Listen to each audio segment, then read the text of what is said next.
মানুষের জীবন অনেকটা জটিল, যেন এক মায়াজাল। এখানে প্রতিটি পায়ে পায়ে গল্প, প্রতিটি লাইনে রহস্য। গল্পের মাঝেও হাজারো গল্প লুকোচুরি খেলে। জীবনটা যেন ছোটোবেলার সেই কানামাছি খেলার মতো। কেউ চোখে কাপড় বেঁধে দেয় জীবনের গলিতে, কখনো চোরাবালিতে তলিয়ে যায়, কখনো কাঁটা বেছানো পথ, আবার কখনো সরল সোজা পথ, কখনো বা পথ থেকে বিচ্ছিন্ন হয়ে পড়ে যায় গভীর খাদে। জীবনের স্বপ্ন, জীবনের লক্ষ্যকে খুঁজতে গিয়ে হাতড়ে বেড়াই মহাশূন্যতায়।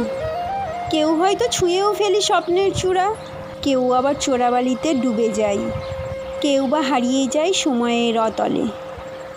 ছোটোবেলায় কানামাছি খেলাটা মজার হলেও জীবনের কানামাছি খেলাটা বড়ই বীভৎস। পথের খোঁজে পথ হারাই রোজ। এখানে গল্পরা জোট বেঁধে থাকে, আর আমরা রহস্য খুঁজতে গিয়ে রহস্যের বেড়াজালে জড়িয়ে যাই। গল্প খুঁজতে গিয়ে গল্পই হারিয়ে যায়।